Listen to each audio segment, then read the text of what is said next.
Hello, comrades. My name is Roberto from the Cardinal Coalition. Before I begin reading the book, I want to discuss a few key points and background information for Prairie Fire, the politics of revolutionary anti-imperialism.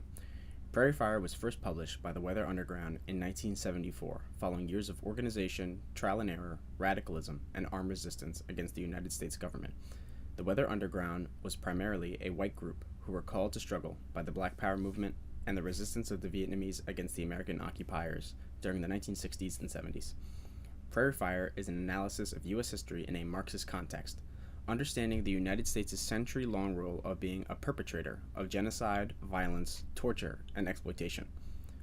The Cardinal Coalition read Prairie Fire for group study over the summer of 2024. We wanted to achieve a few things. Firstly, we wanted to read a pamphlet produced by a revolutionary organization, much like we are. Secondly, we wanted to root ourselves in class and material analysis, which Prairie Fire does an excellent job at, covering material from the inception of the United States to the present day, which at that moment was the 1970s. A key element to our understanding of this book was relating the struggle in Vietnam to the struggle against the U.S. Zionist genocide in Palestine. The violence we see now is eerily similar, and the responses to this violence have been similar as well.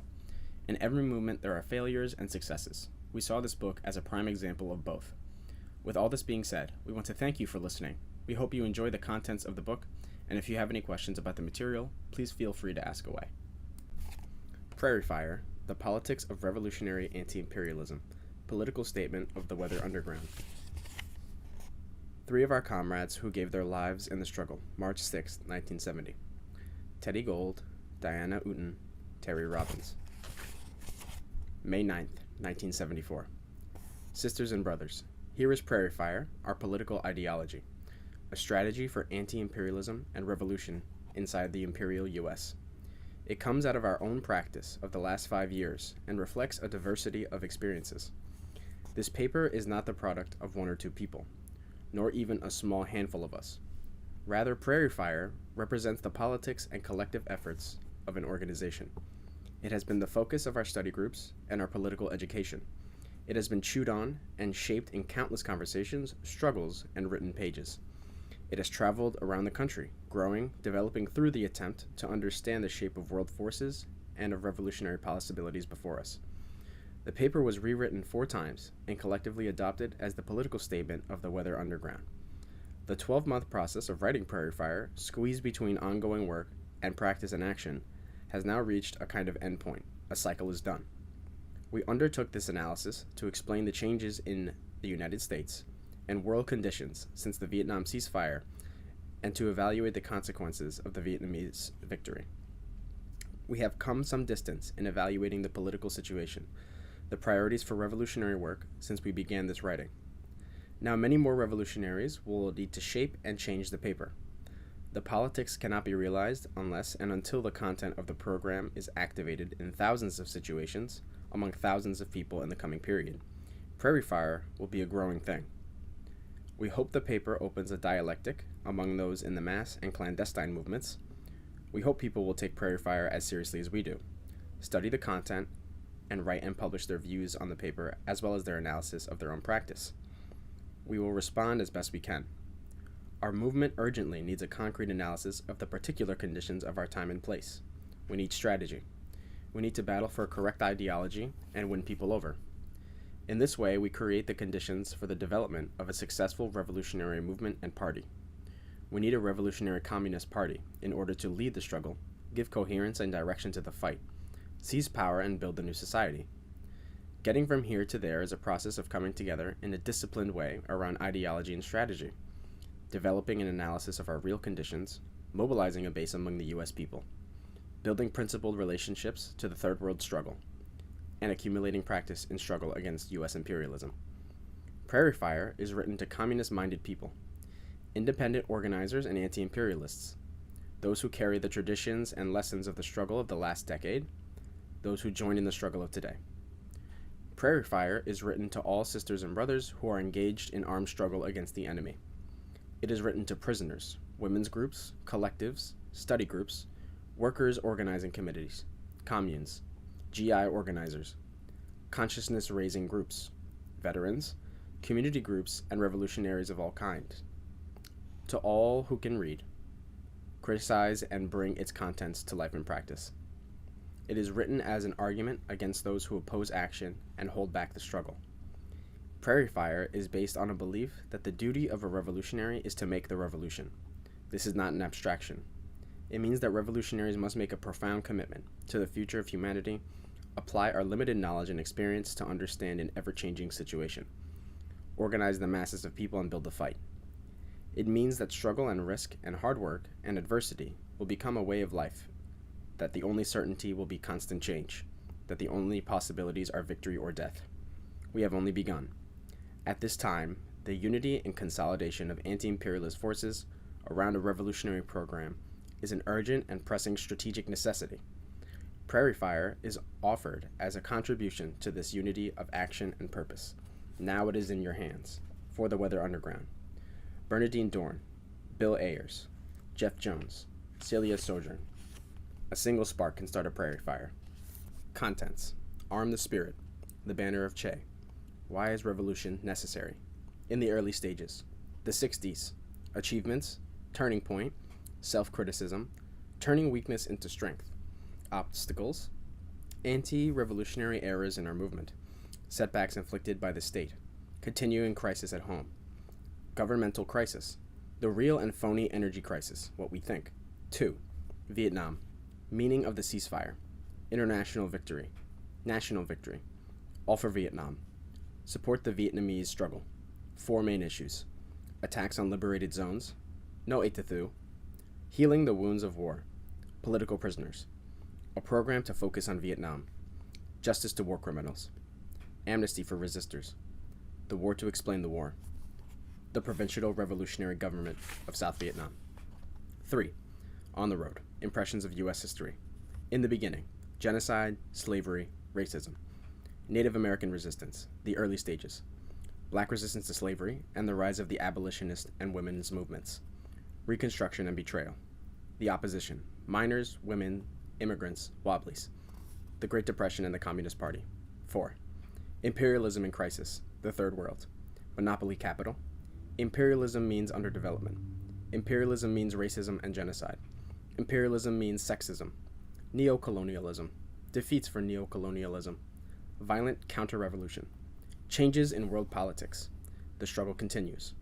Puerto Rico. Guinea-Bissau. The Palestinian Liberation Movement. 5. Imperialism in Crisis, the Home Front. Friends and Enemies. The Anarchy of Production. The Conditions of Life. The Changing Nature of the Working Class. Black and other Third World peoples in the U.S. The Black Nation. Institutions of Racism. Black Culture. Black Power. Support for Self-Determination. Native Americans. The Chicano Struggle. The Rising of Women. The Condition of Women. Home and Family. Government Policies. Culture of Sexism. The Women's Movement. Task for Revolutionary Women. Overcoming Class Privilege. Opposing Racism. Insurgent Institutions. Militancy. The Youth Rebellion. Youth Culture. The Armed Forces. 6. Against the Common Enemy. Go to the People. Politics in Command. Internationalism. Women and Revolution. Militancy. Revolution. No se lo olvida. Sam Melville. Murdered by Rockefeller, Attica. September 13th, 1971. Chapter 1. Arm the Spirit.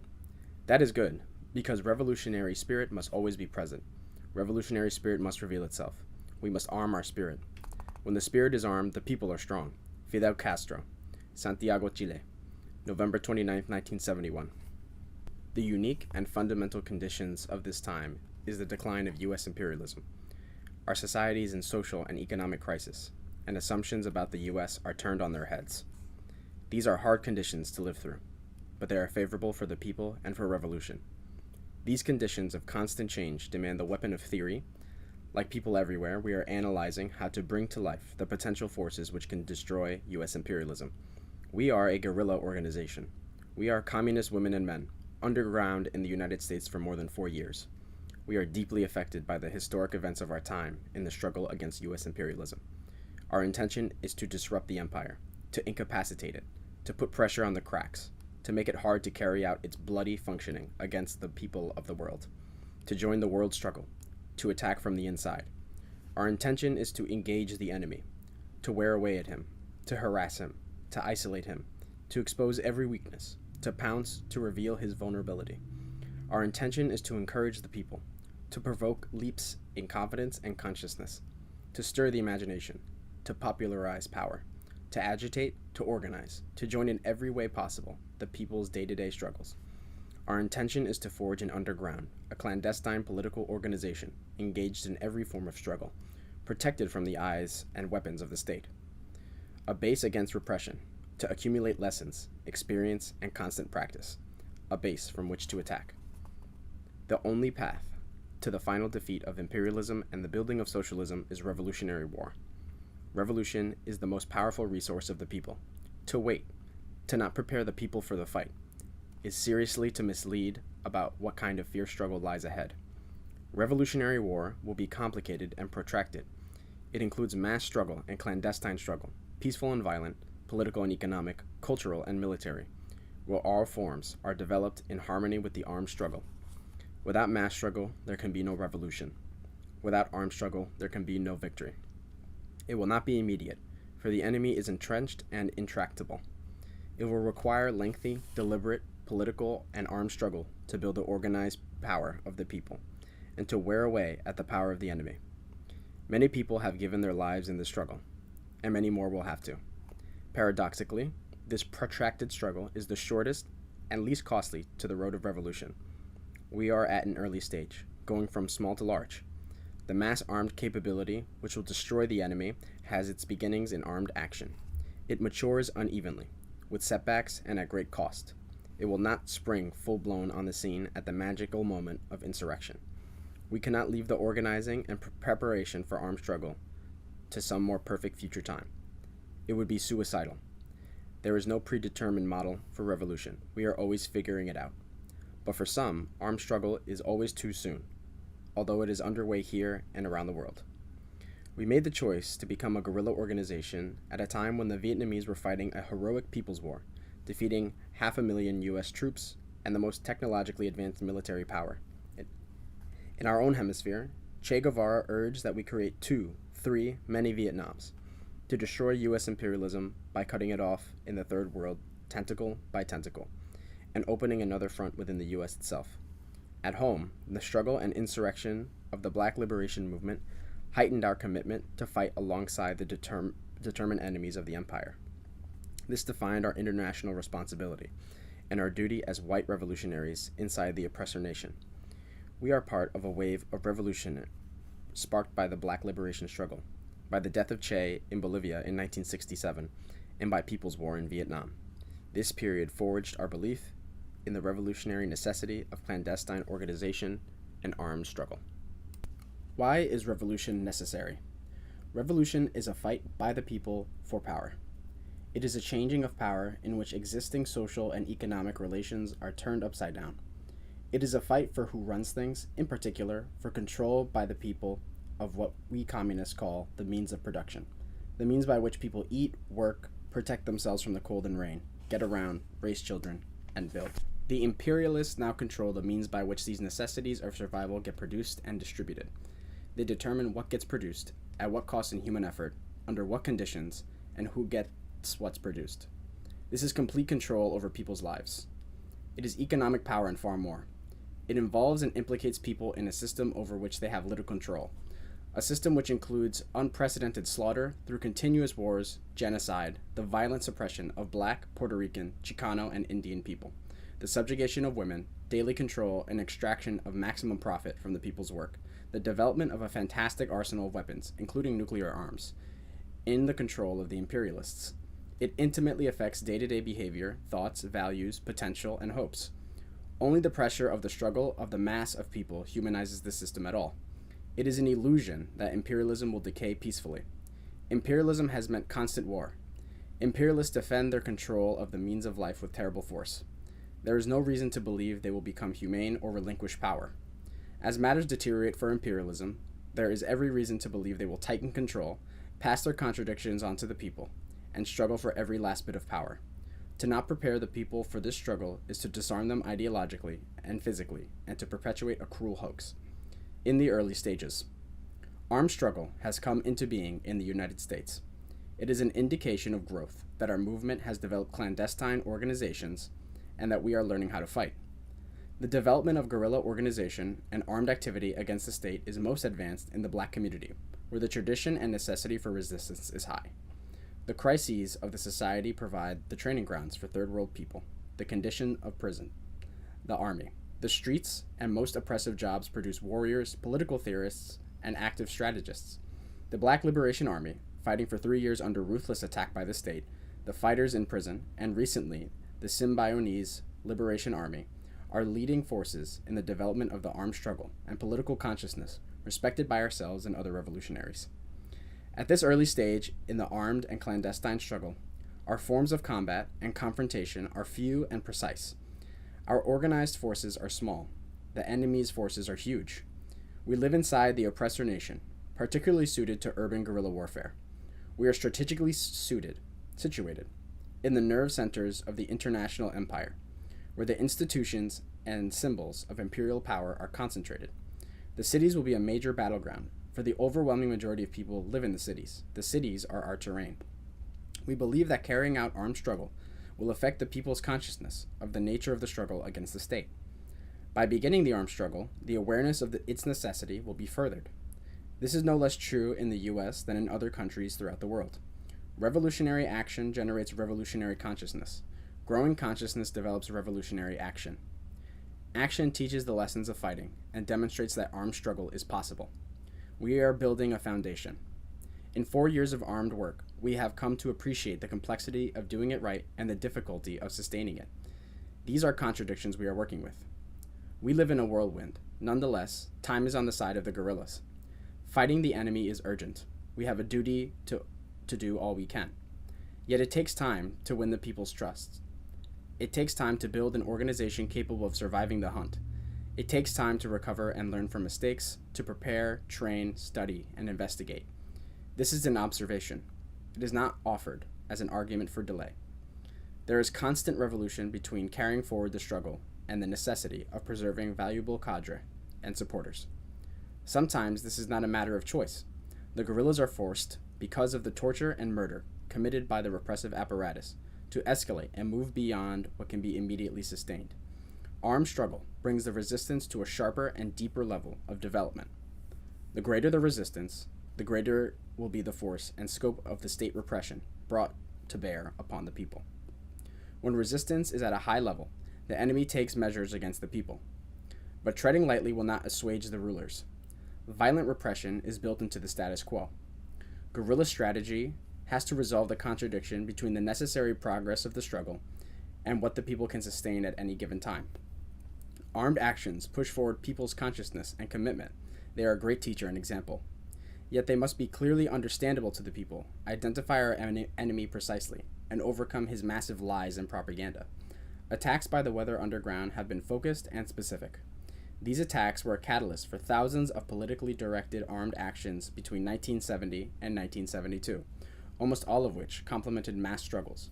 These bombings were carried out by the Weather Underground to retaliate for the most savage criminal attacks against the black and third world people, especially by the police apparatus.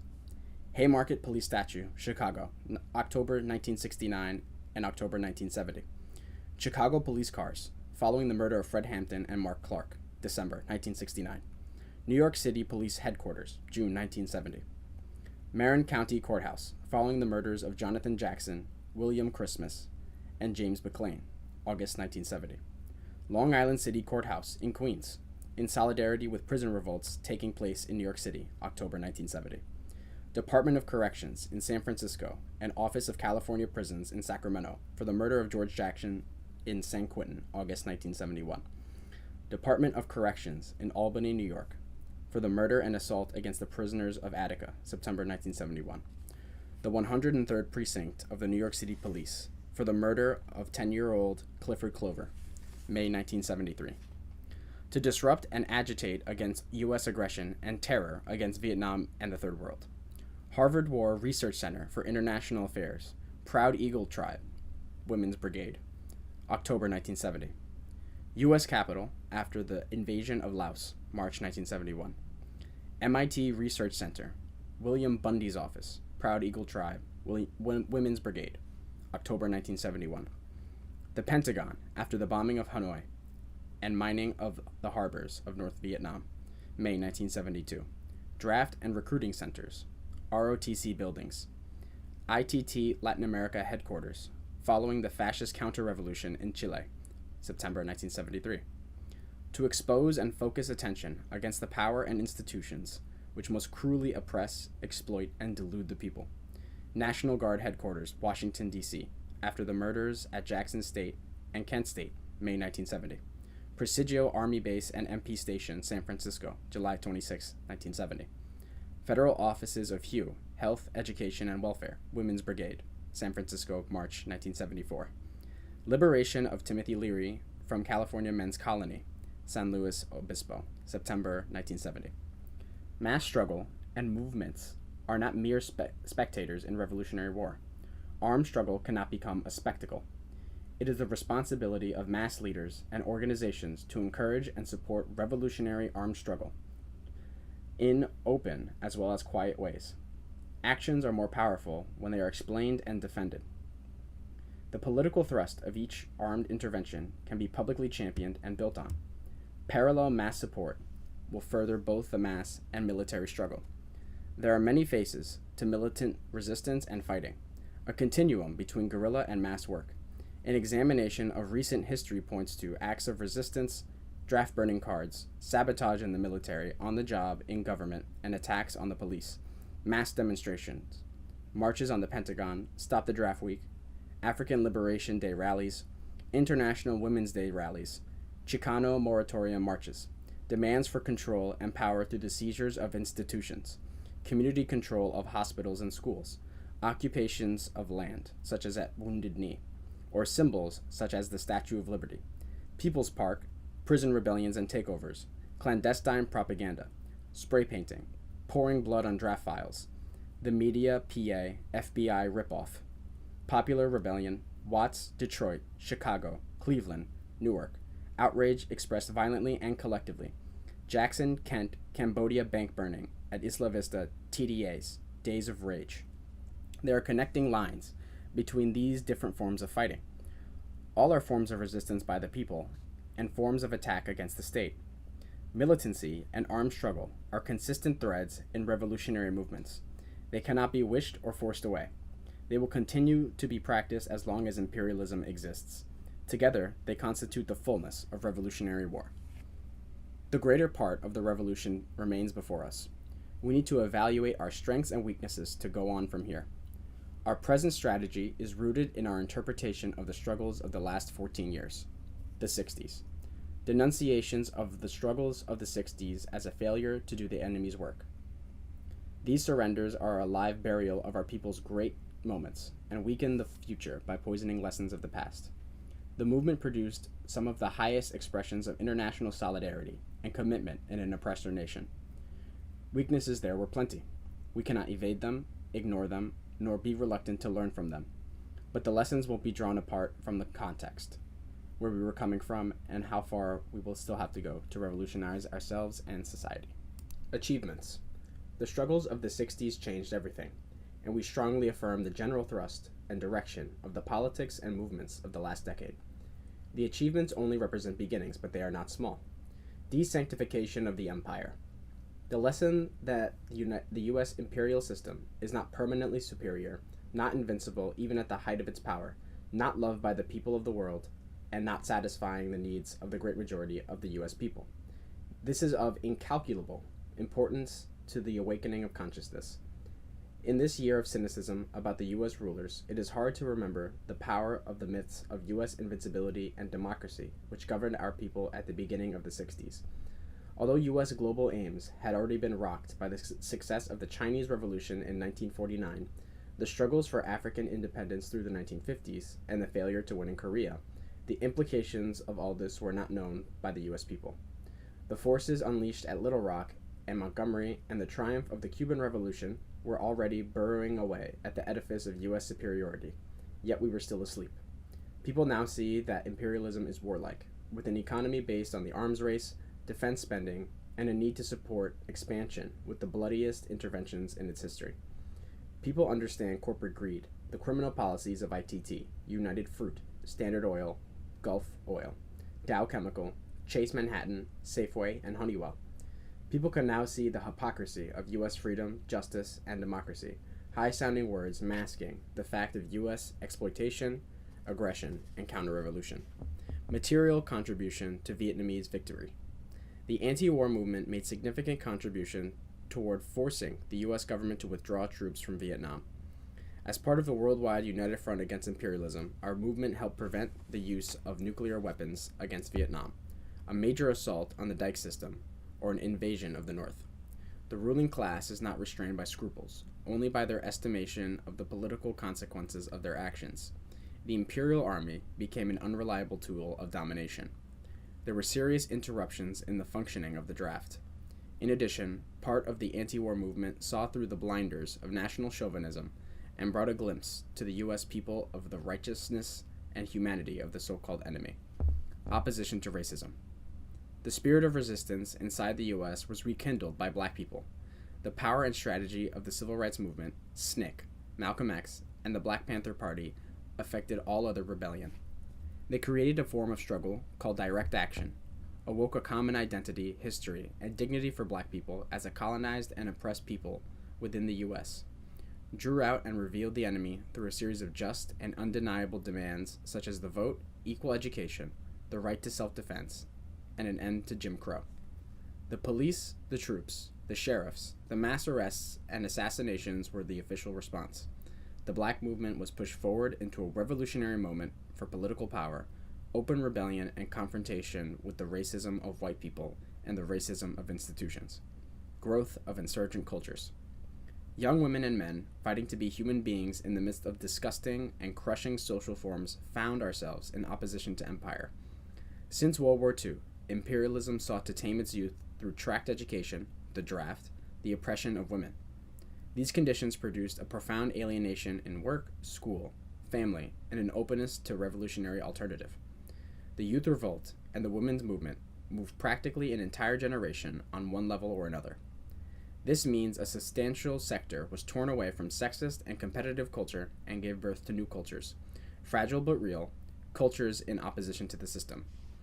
The overthrowing of rotten values of male supremacy, consumerism, passivity, respectability, and the rat race was a wonderful advance.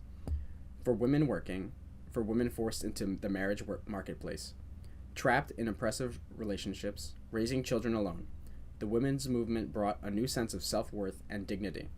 It explained the conditions of women's oppression. We began to create solidarity among women. Challenge to inaction.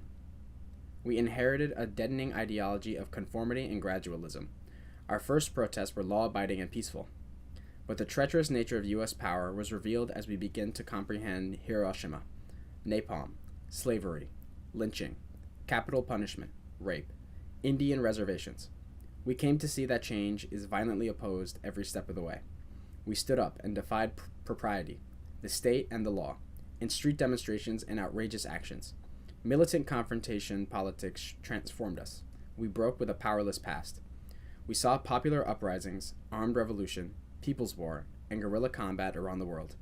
We realized the power of armed self-defense, mass rebellion, and revolutionary violence in the black movement. As our own protest elicited tear gas, prison, and bullets, we recognized the need to fight and the terrible cost of not doing all we possibly can. Turning point.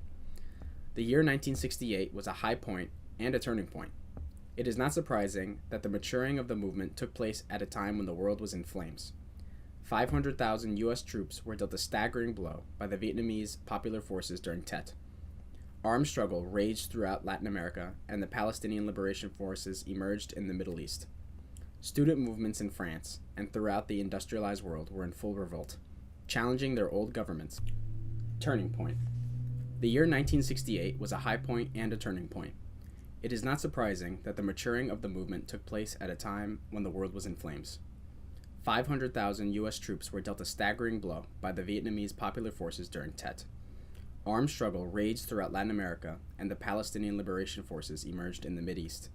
Student movements in France and throughout the industrialized world were in full revolt, challenging their own governments and demonstrating open solidarity with the people of the world. The Chinese Cultural Revolution was unleashing a new dimension to class struggle. The movement emerged with a growing revolutionary consciousness that it was evolved in a battle for power. This grew out of experience. Black power had become the slogan for the Black liberation movement, and its political thrust transformed the civil rights movement. Black power was applied in persistent struggles for community control of schools, in rebellion in 60 cities following the assassination of Martin Luther King, by black students occupying universities, sometimes with arms, and in the emergence of the Black Panther Party. We also came to recognize that issues which once seemed separate had a relationship to each other. Imperialism was discovered as a whole one system. This was a tremendous political breakthrough. It made sense of the world and our own experience. The same school which tracks students by sex, race, and class into the appropriate niche turned out to own slums in the black community and to develop anti-personnel weapons and strategies against revolution, to be in fact a tool of the corporations and the military. We were up against a ruling class, and it made no sense to ask them to reform themselves. Our rebellion had led us to revolution, a long and many-sided struggle for power. SDS was a leading anti-imperialist organization in this movement. Historically, students play an advanced and militant role in an anti-imperialist struggle, opposing war and racial injustice. The revolt at Columbia University was a catalyst which exploded the previous era of resistance into a popular revolutionary movement of students and young people. The street battles at the Democratic National Convention in Chicago several months later led to further occupations and demonstrations involving hundreds of thousands of militants. The demonstrations built on each other. Each struggle was unique and beautiful. The vitality of SDS was rooted in its local experiences and the application of national programs to different regions and conditions, applying the lessons of Columbia, films on Cuba, building alliances with the Black Student Union. The taste of liberation, the intense struggles, transformed our identification, our lives. At this point, some new contradictions appeared. The state set into motion a plan to discredit, divide, and set back the movement. The May 1968 J. Edgar Hoover counterinsurgency memo reveals a national plan to expose, disrupt, and otherwise neutralize the activities of the various New Left organizations, their leadership, and adherents. Infiltration and sabotage were carried out by a variety of police agents, including the FBI, the Nixon-Mitchell team, military intelligence, and local Red Squads. As always, the attack was focused on the Black liberation movement and included violent assaults against Black communities and leaders, particularly the Black Panther Party. With enormous growth of membership, militancy, and consciousness after the 1968 demonstrations in Chicago, SDS was faced with several urgent necessities: to draw broader masses of people into the struggle, and also to organize our own cadre and transform ourselves into a force which could eventually contend for power. These necessities coexisted uneasily. What were the roads taken at this juncture? Our strategy was the Revolutionary Youth Movement, RYM. It was aimed at extending the movement among young people, to expand its base and class character, to mobilize those affected by the draft, the army, unemployment, schools, prisons into anti-imperialist struggle.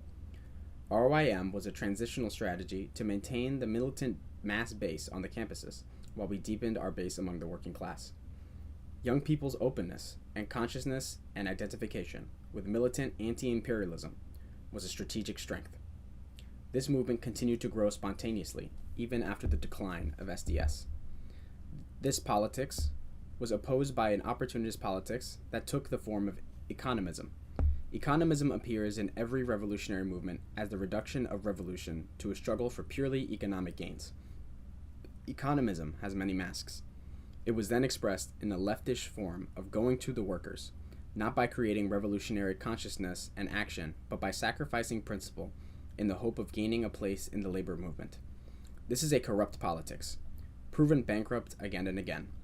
In the U.S., where many of the people who are exploited by imperialism also receive benefits from the super exploitation of the colonies, economism feeds the idea that people here can be free while other oppressed peoples are still under the yoke of U.S. imperialism. Our deep political concern was the historic tendency of the white left to abandon militant anti-imperialism and anti-racism, principled support for the Third World struggle, in search of easy integration with the masses. It is difficult to synthesize militant anti-imperialism with a mass base among oppressor nation people because of the whole fabric of relative social, material, white-skin privilege. Much of the movement resolved this contradiction in the direction of opportunism around race. This was the main error of the period, deeply rooted in U.S. radical history. A comparable example was the student power movement. Some argued that the demand for student rights and power would become revolutionary in and of itself. This is not true. The chauvinism of student power, demands by white students, ignored the claims of university students, the community, and third world people who would be the victims of university research weapons and programs. This demand encouraged narrow concern for a relatively privileged sector at the expense of the more oppressed. But when the student revolts actively allied with other movements in the interests of the most oppressed people against the common enemy, they became a serious threat to empire. When each other movement only sees its own claims and interests in isolation from other movements, they play themselves out, one after another. Another major factor at this point was the rebellion of women against sexism in society and in the left. The left is not immune from sexism, which pervades U.S. society. The oppressor culture persists and must be opposed, fought again and again. This requires an active commitment to anti-sexism. In the late 60s and early 70s, many women left the anti-imperialist movement and built a separate women's movement. Sisters inside and now outside, the anti-imperialist movement began to force men to deal with their sexist practice. These were absolutely necessary advances. The struggle against sexism did not only mean criticism and change of individual practice, they also transformed the overall analysis of the left. The contradiction was that the women's movement, rejecting sexist and authoritarian leadership, raised blanket challenges to all forms of leadership and organizations in the movement, good and bad, and failed at that point to build lasting organizations to carry on the task of strong, determined anti-imperialist struggle. SDS was torn by these internal and external dynamics. It was becoming an organization of revolutionary anti-imperialist activists. This was recognized by the state, which moved to disrupt it. Major ideological struggles about the correct path to transforming SDS into a broader mass organization polarized rapidly, while simultaneously the urgent necessity to join the struggle against imperialism in a serious and armed way was heightened by the Vietnam War and the liberation movement of black people. Things were in great turmoil and a continuous process of change. Self-criticism. We have to learn from our mistakes. Unsorting errors and correct understandings, reassessing strengths and weaknesses, are a revolutionary responsibility. This is because our errors have consequences for the ability to find the right road, for trust and confidence in relationship with the people, and also for the state, which learns from our errors and will use them against us. All movements make mistakes. Those which recover from their mistakes have been able to act with audacity and move forward with the people. But errors must first be recognized and corrected. This is a test of our movement's strength. We were correct in our decision to prepare and build the armed struggle. There is a strategic necessity to build underground movement, to learn to fight through fighting, to pull forward into the conflict. There is a need to develop militant action, and for militant action to develop guerrilla activity. This beginning involved a confrontation with privilege and inhibition, and was impolite, rough, disruptive, and disorderly. It was an essential step forward, and could not be held back for some perfect moment. 3 of our comrades gave their lives to begin the armed struggle: Diana Uten, Teddy Gould, and Terry Robbins. By March 1970, a base from which to carry out guerrilla and underground actions had been established. We were wrong in failing to realize the possibility and strategic necessity of involving masses of people in anti-imperialist action and organization. We fixed our vision only on white people's complicity with the empire, with the silence in the face of escalating terror and blatant murder of black revolutionaries. We let go of our identification with the people, the promise, the yearnings, the defeats. This error had 2 consequences. In the course of preparing for armed struggle in late 1969, we began mistaking friends for enemies.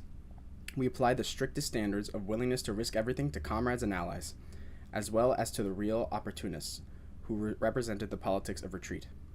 We attacked those who could not come along the whole way, sometimes just because they were not ready to support everything we said and did. We did not learn from meaningful criticism from comrades. We made the mistake of de-emphasizing the importance of mass work and lost sight of our long-standing commitment to mass struggle.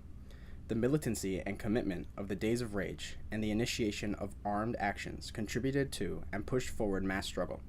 The continuous revolt in the armed forces, the Justice Department demonstration in November 1969, TDAs the day after demonstration, Isla Vista, culminating in Jackson, Kent, Cambodia in the spring of 1970. Conditions were ripe. The mass movement continued to grow, broaden, and escalate at the same time that mass organizations began to fall apart, waver, and dissolve. Reaffirming the importance of mass movement and political as well as military struggle, we wrote New Morning in December 1970. But New Morning gave uncritical support to youth culture and came to represent a repudiation of revolutionary violence. The Panther 21 wrote a generous and fighting criticism of New Morning from prison, which warned us against putting down our weapons.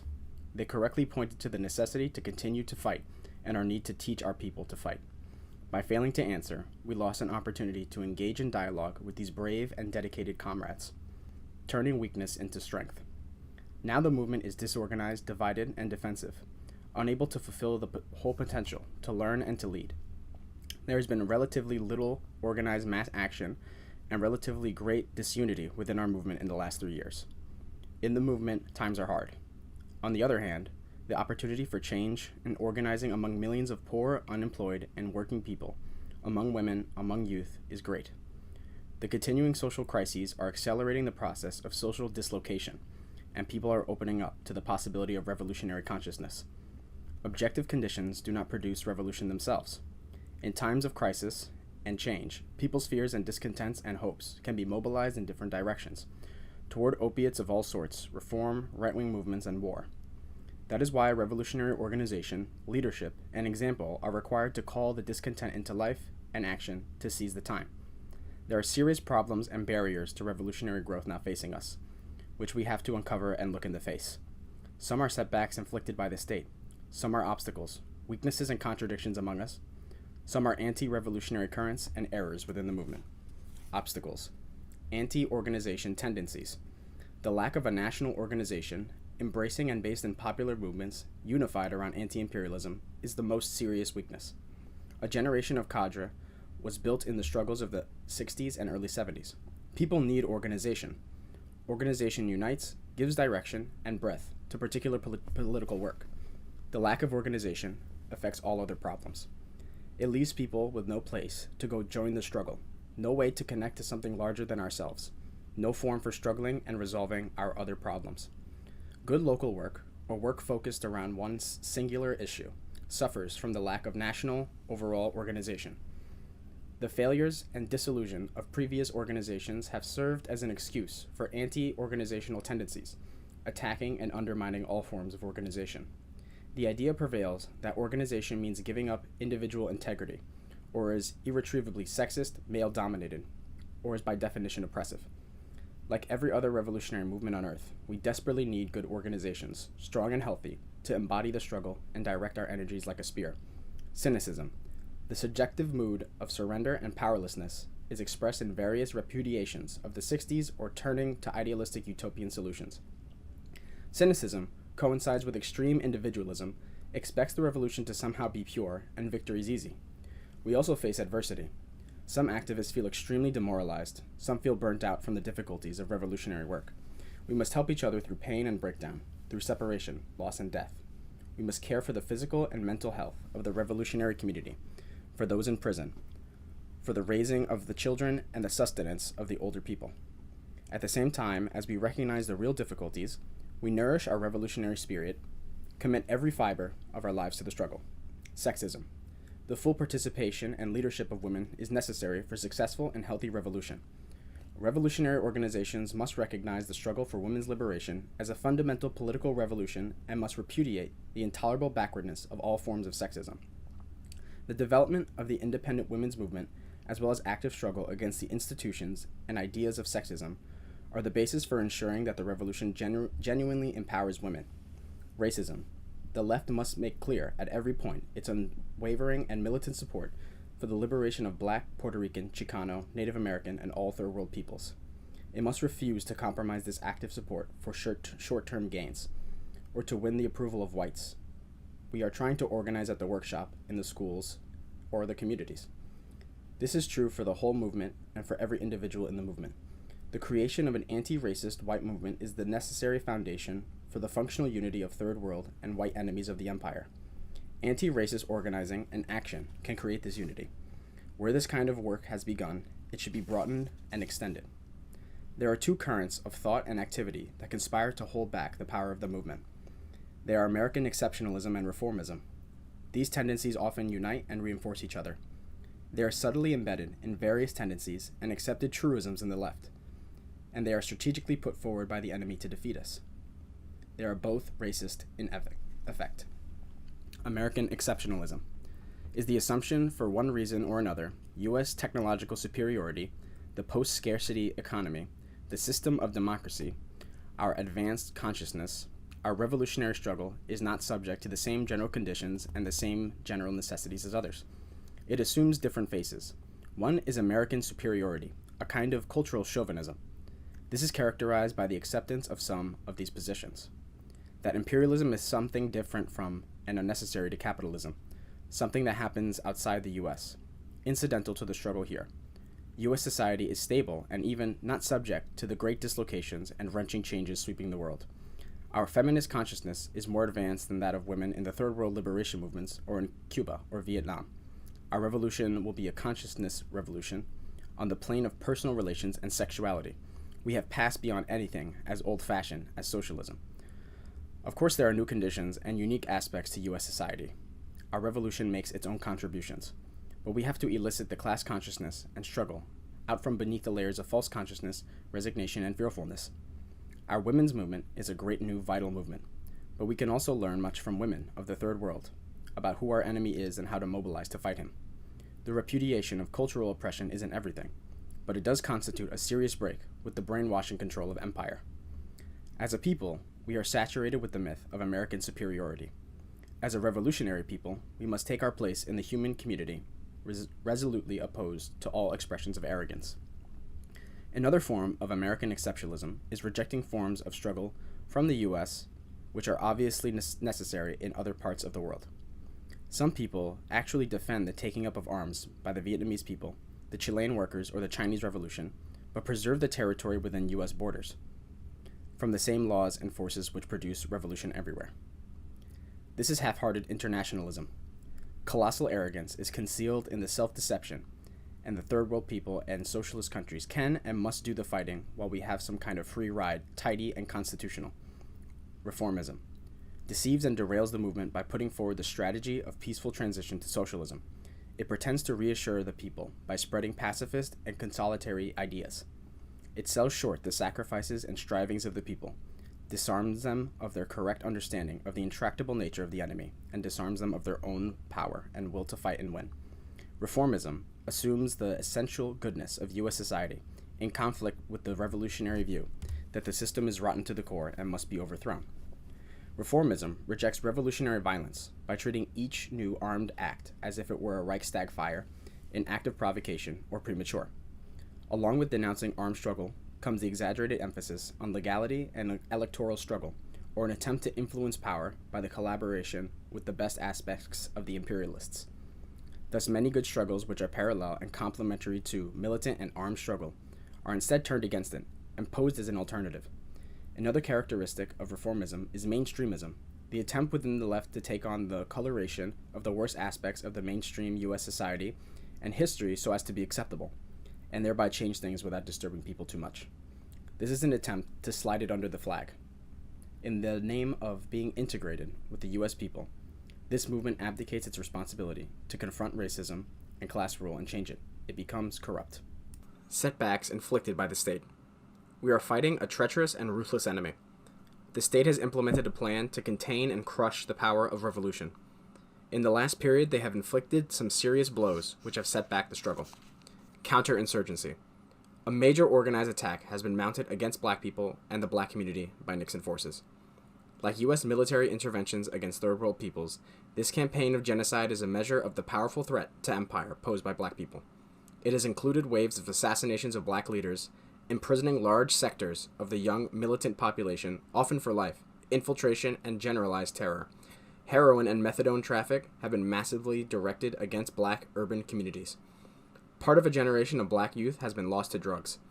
It was irresponsible of us in 1970 to emphasize only the social role of consciousness-expanding drugs without making a frontal assault on the genocidal use of heroin, the main thrust of our position on drugs.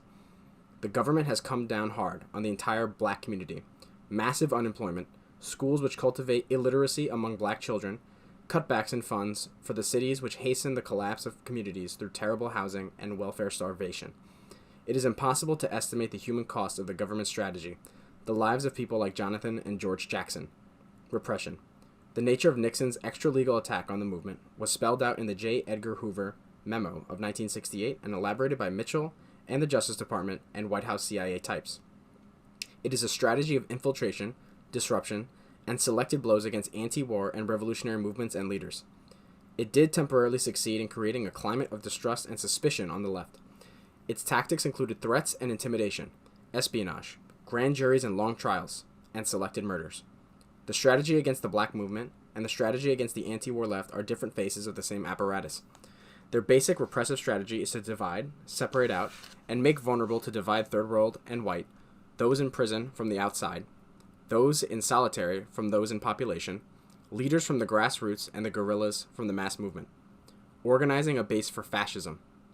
In the U.S., this means racism, building explicitly or thinly disguised anti-black and third world campaigns. To the extent that they have gone unchallenged by organized revolutionary forces, they have been serious defeats. The anti-busing movement is a Nixon special, a tragedy for children and anti-racist people. The entire elaborate campaign against busing is promoted to disguise the fact that segregation of schools today is more intense and extensive than in 1954 when the Supreme Court ordered it ended. Anti-busing will roll back integration where it has happened and entrench a segregated school system firmly in the control of racist white boards of education. The campaign is violently anti-black, under cover of anti-busing. In Boston, 20,000 whites march against the busing of children. In Pontiac, Michigan, Ozone Park, and Canarsie, New York, white parents attacked school buses and poured oil on black children. Nixon's anti-busing campaign goes hand in hand with drastic cuts of funds for education. Education for third world children in segregated schools is colonial style. Black, Chicano, and Puerto Rico youth north and south are abused, overcrowded, ignored if quiet and drugged if not, lost in detention centers and beaten. Anti-busing has a political meaning which is not all about whether busing is the best way to achieve decent education for most children. The real question is, who will control the schools? The design of the state is control of the children's education, whether in the integrated or segregated school. Segregate where you can, track the kids where you must integrate. White racist control of the schools attempt to prevent the black child from succeeding in that dangerous and subversive endeavor, learning to read. A photo of Fred Hampton among a crowd, captioned, Fred Hampton, Chairman, Illinois Black Panther Party, Chicago, 1969. A similar assault has been mounted against the people on welfare, women, children, and old people. Rockefeller and Reagan have led special drives to institute photo ID cards, compulsory work programs, and impossible requirements to drive people off welfare by every means. Nixon has twice based his election propaganda on the rallying cry of law and order. This has led to a national reorganization of police forces, greater police use of advanced counterinsurgency technology developed for Vietnam, and greater centralization of police forces through computers, training, and coordinating groups like LEAA. Anti-crime legislation mobilizes racist fears in the white population. It has been successful enough to undo many gains of previous 2 decades. To initiate preventative detention, undermine the jury system, and put into effect new mandatory death penalties.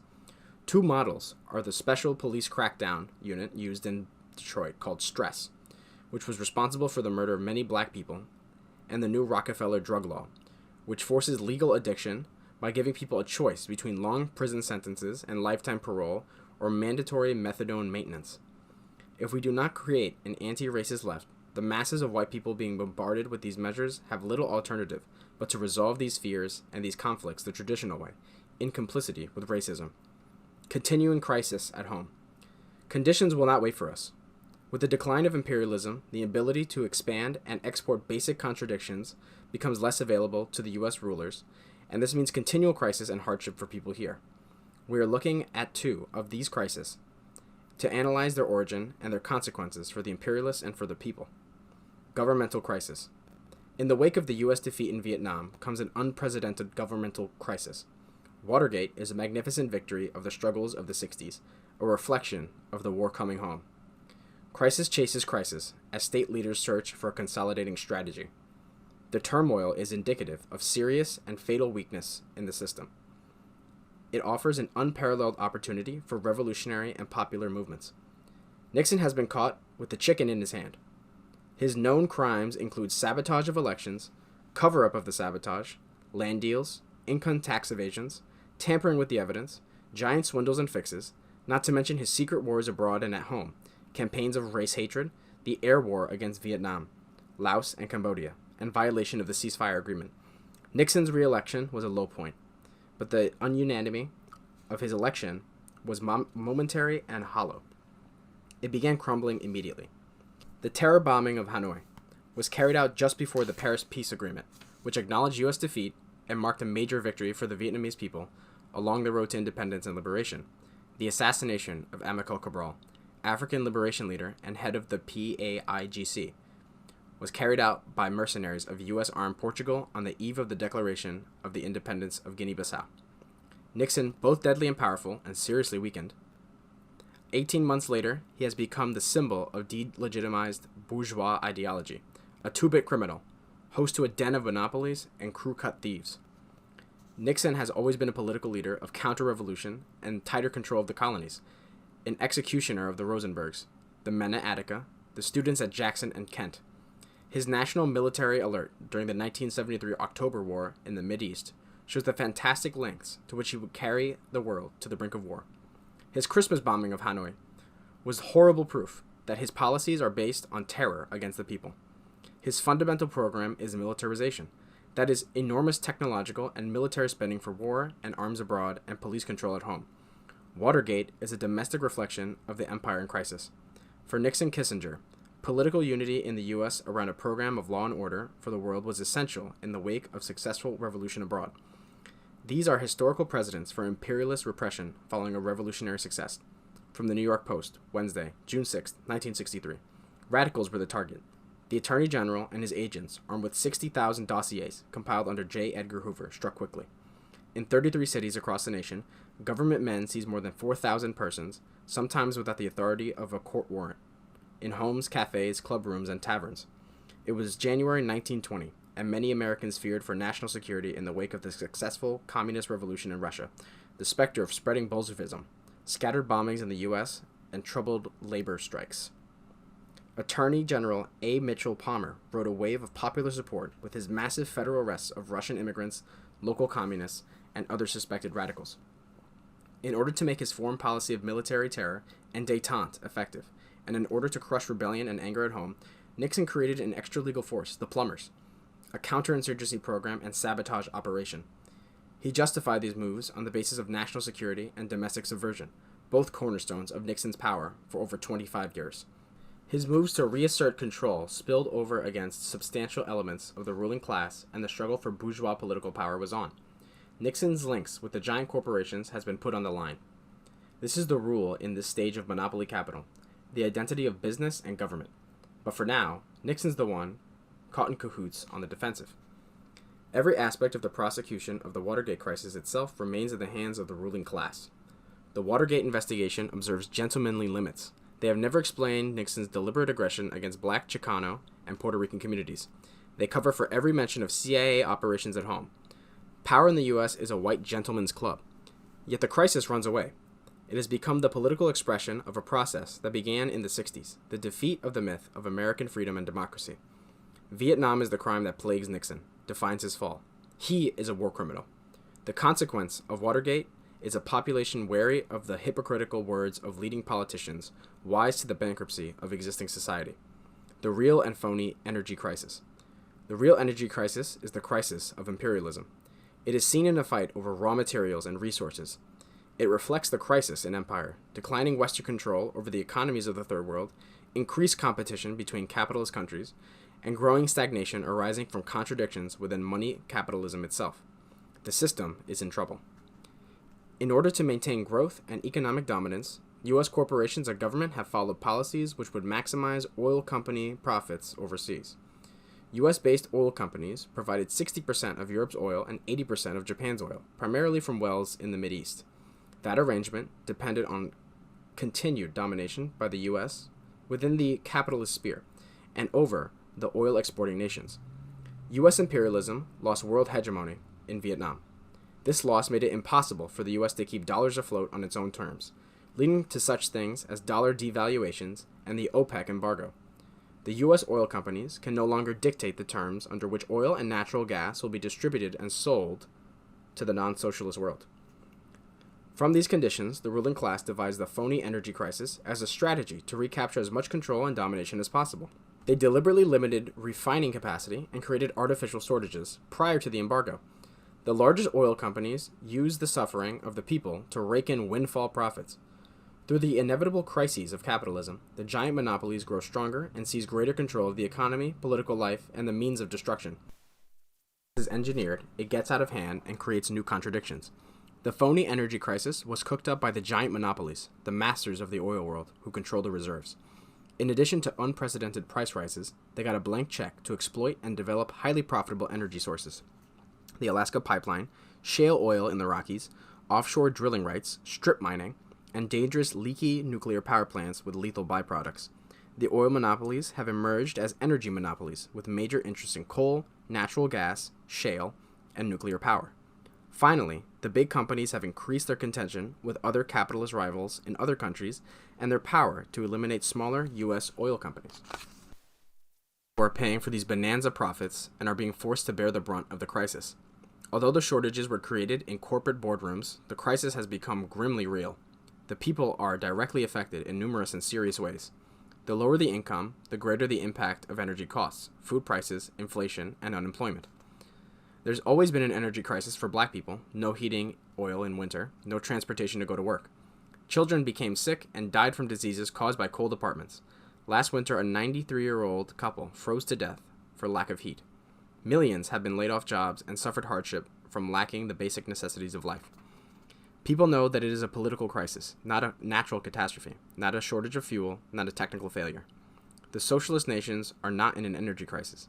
This is a capitalist crisis of profit and power. At the same time as the U.S. people are urged to turn down their thermostats, the U.S. 6th and 7th Naval Fleets alone consume 1/3 of the Arab oil used by the U.S. Military consumption of energy is astronomical. The energy consumed in the production of atomic bombs and materials for the stockpile, in war reserves of jet fuel, or in the flying time of B-52s should be the first to go. Nixon's policy of Vietnamization depends on substituting energy, fuel for the air war, the technological battlefield, and the Saigon military for U.S. soldiers. Over 20,000 barrels of oil per day for military use are supplied by the U.S. With 6% of the world's population, the U.S. consumes over 1/3 of the world's energy resources. The corporate myth of limitless consumption is based on control of third world resources. The ruling class encourages wasteful and reckless dependence on petrochemical products, high horsepower, and excessively heavy cars, plastics, synthetics, and nitrogen fertilizers. The failure to develop good sources of energy, such as fusion or solar energy, is not based on priorities for a better life, but on profit. There are many consequences from the energy crisis. The ruling class has tried to use it to lay the basis for war in the Mideast. It is a measure of the strength of the 60s and of the third world nations that warmongering in the Mideast is not an easy out for them. The oil crisis bodes more of the same for other resources. U.S. corporations are self-sufficient in only 10 of the 36 basic industrial raw materials. They are a parasite on the third world.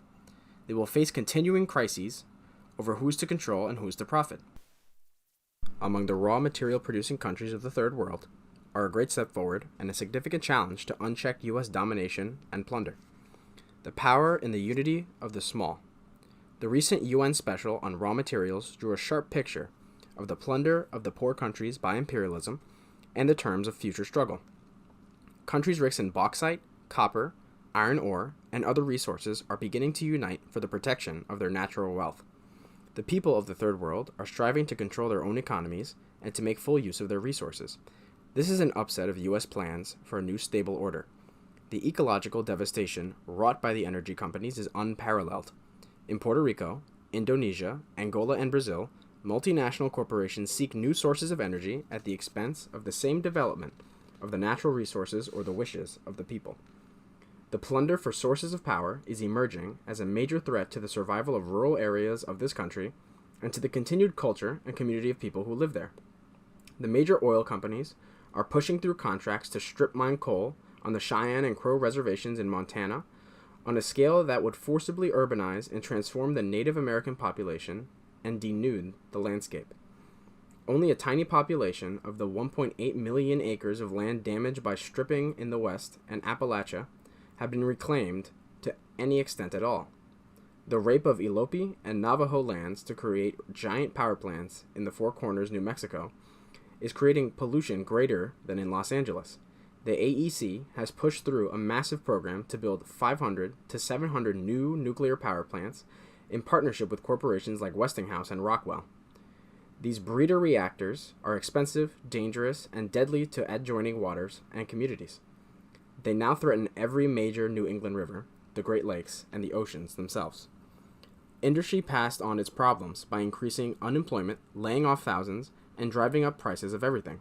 Women and black workers, last hired and first fired, suffer the most immediately.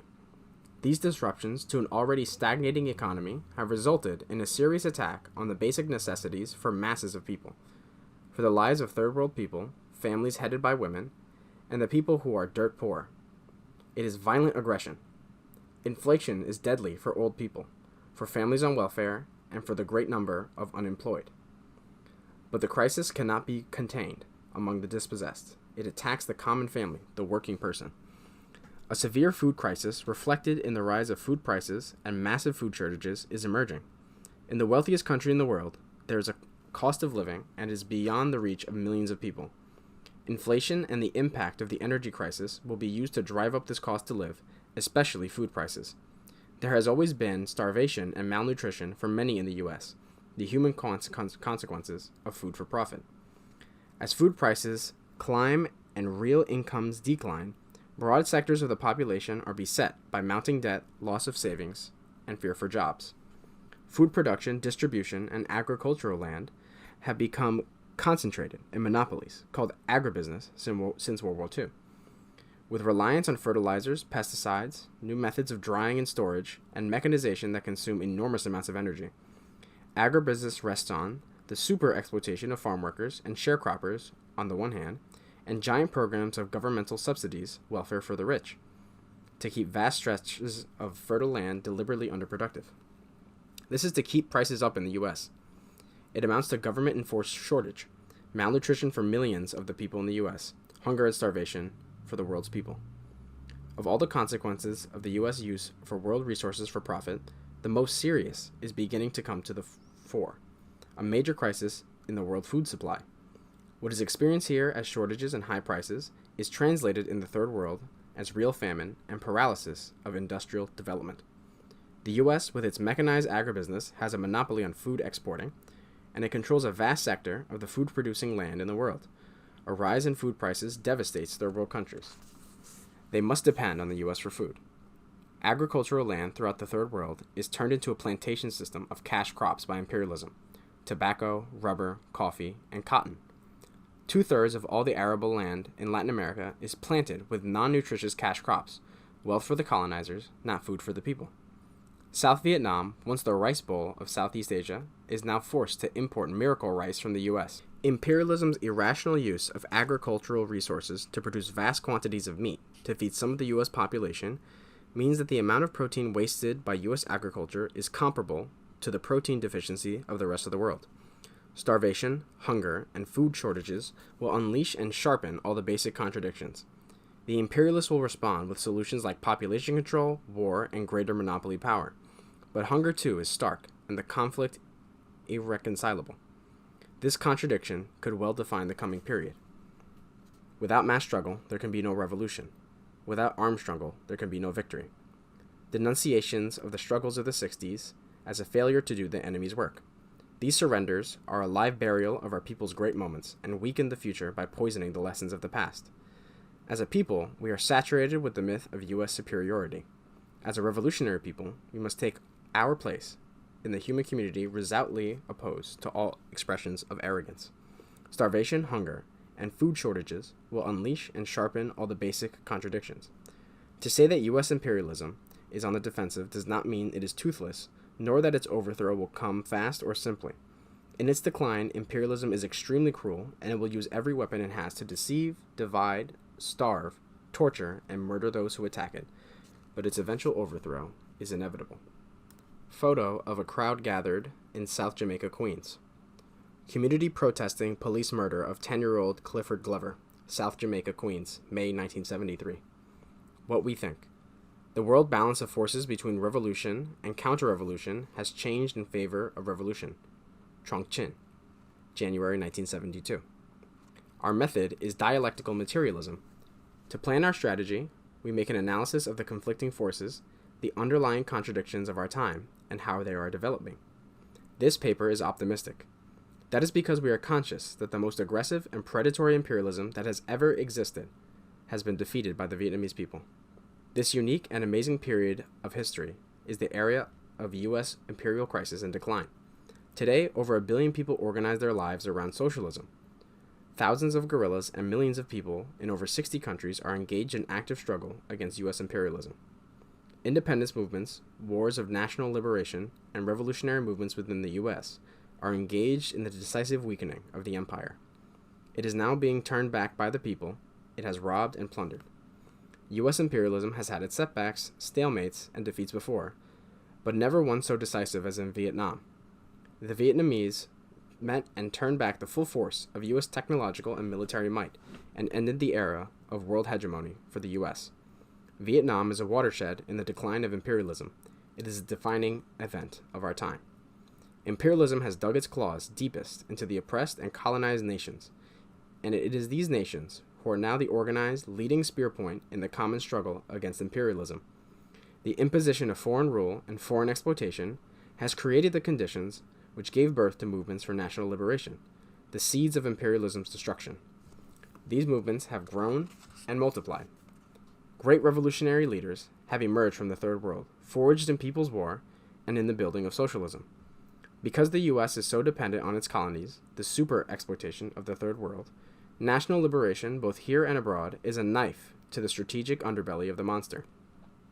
To say that U.S. imperialism is on the defensive does not mean it is toothless, nor that its overthrow will come fast or simply. In its decline, imperialism is extremely cruel and will use every weapon it has to deceive, divide, starve, torture, and murder those who attack it, but its eventual overthrow is inevitable. As colonized nations liberate themselves, imperialism's ability to maintain a stable economy and ideological hegemony over its people crumbles. The decline of imperialism produces continuing crises inside the U.S. Watergate, the energy crisis, and unemployment. The traditional outlets for domestic crisis and conflict, the export of contradictions, racism, war, has become less workable. It is certain that another crisis will follow the last, that unpredictable crises will color the future. Each separate crisis is temporary and able to be rationalized in the short run, but the overall crisis and decline of imperialism is permanent and ongoing. The crisis related to imperial decline creates great possibilities for a leap in revolutionary consciousness. Throughout its history, the rulers of the U.S. have maintained their power by creating privileged sectors among the people and letting us fight over the privileges. In this, their main weapon is white supremacy. Now great fissures have appeared. The wealth of the world is no longer completely at the disposal of the U.S. Imperialism is faced with the necessity to militarize and increase its control over U.S. society, especially the dissident and rebellious sectors. The empire feeds on war. War is necessary for expansion and colonial control, but unsuccessful and unjust war loosens the imperialist hold over the home base. As peoples reclaim their lands and their resources, imperialism is forced to extract more wealth from everywhere it can, where it can still reach in the Third World, from its capitalist allies and competitors, and from the U.S. people. This is the increasing trend of the 70s, the trend of crisis and depression. Our job is to tap the discontent seething in many sectors of the population, to find allies everywhere where people are hungry or angry, to mobilize poor and working people against imperialism. In this process, the people will continue to generate new culture and new forms for the struggle to fit our particular conditions and time. They are beautiful developments, like the rising of women against the oppression of male supremacy, and the struggle of young people against alienation and oppression, which are full of revolutionary possibilities. We are not alone. The struggles for national liberation are the lifeblood of our own. Their battles are the front line against our common enemy. We have an urgent responsibility to destroy imperialism from within, to help free the world and ourselves from its grasp. Without underestimating the difficulties, this is our position of strength. We use all the weapons available to us.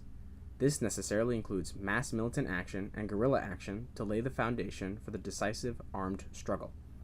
This paper is a strategy for revolutionary anti-imperialism. Anti-imperialism defines our struggle and direction, helps us correctly identify our enemies and our friends, and is necessary for the basis for advancing our movement. The strategic weakpoint of empire today is its hold of external and internal colonies, and it is there that imperialism receives the heaviest blows.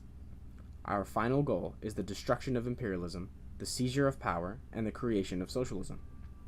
Our strategy for this stage of the struggle is to organize the oppressed people of the imperial nation itself to join with the colonies in the attack on imperialism. This process of attacking and weakening imperialism involves the defeat of all kinds of national chauvinism and arrogance. This is a precondition to our fight for socialism. The Vietnamese struggle provides a strategic model. As the anti-colonial liberation movement advanced, contradictions within the U.S. heightened, creating more favorable conditions for revolutionary organizing and action. We organized our people and our movement advanced. As anti-imperialist movements gathered strength and moved forward, this aided the Vietnamese, who dealt a decisive blow to U.S. imperialism. Revolution is a dialectical process of destruction and creation. In the U.S., revolution is intimately bound to the process of defeating imperialism around the world. Any conception of socialism defined in national terms within so extreme and predatory an oppressor nation as the U.S. is a view that leads in practice to a fight for particular privileged interest and is very dangerous ideology. Active combat against empire is the only foundation for socialist revolution in the oppressor nation. Socialism is the total opposite of capitalism imperialism. It is the rejection of empire and white supremacy.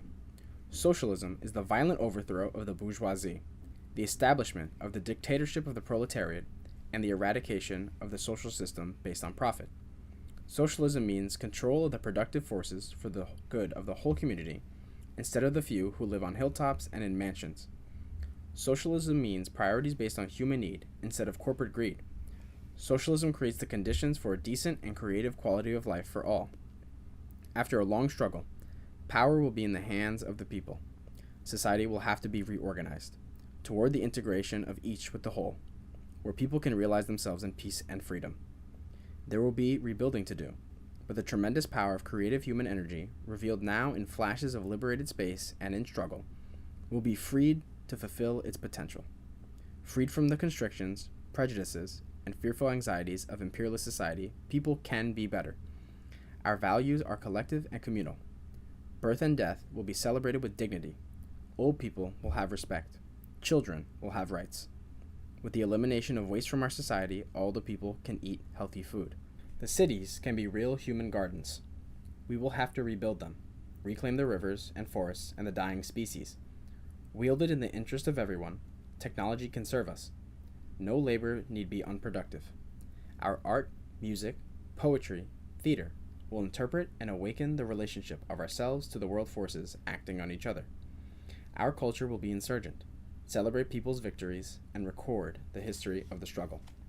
We will support those who are still fighting and continue fighting ourselves. We will all awaken our sense of being part of the world community. Arm the spirit. Page 25. Several photos of student protests. The bottom photo is a photo of U.S. troops pointing their rifles at student protesters at the Chicago 1968 DNC convention protests. Page 26. A photo of Ho Chi Minh, the leader of the Vietnamese struggle.